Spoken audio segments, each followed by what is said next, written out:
Bonjour à tous, bien-aimés, j'espère que vous allez bien aujourd'hui. Je continue notre réflexion sur la prospérité, toujours dans l'introduction, mais demain on va rentrer dans le vif du sujet.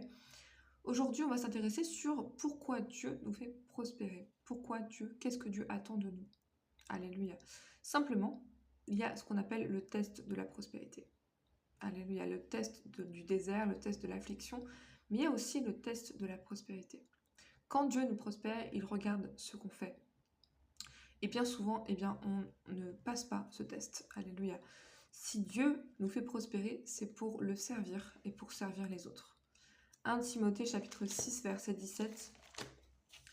1 Timothée chapitre 6 verset 17.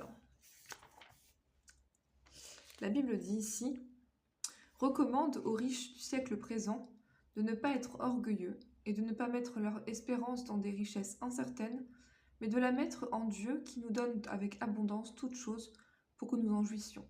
Recommande-leur de faire du bien, d'être riches en bonnes œuvres, d'avoir de la libéralité, de la générosité et de s'amasser ainsi pour l'avenir un trésor placé sur un solide fondement afin de saisir la vie éternelle. Donc quand nous sommes prospères, et là je parle en termes financiers du coup, eh bien Dieu attend de nous qu'on soit une bénédiction. Ça veut dire qu'on n'est pas censé utiliser l'argent seulement pour nous-mêmes. On n'est pas censé seulement penser à seulement nous, notre famille, etc. On est censé voir plus loin.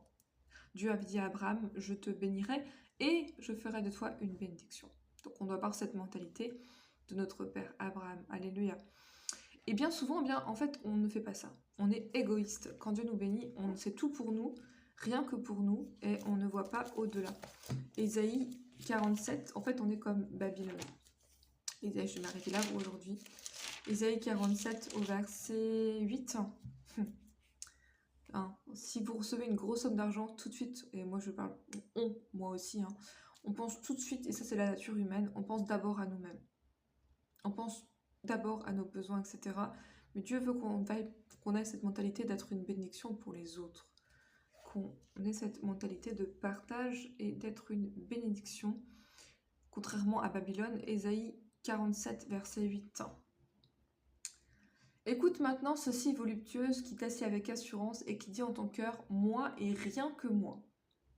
Donc, vous voyez, souvent, quand Dieu nous bénit, quand Dieu nous prospère, en fait, on est comme Babylone. On dit moi et rien que moi. Et c'est pas du tout l'attitude qu'on doit avoir en tant que chrétien. On doit vraiment penser aux autres.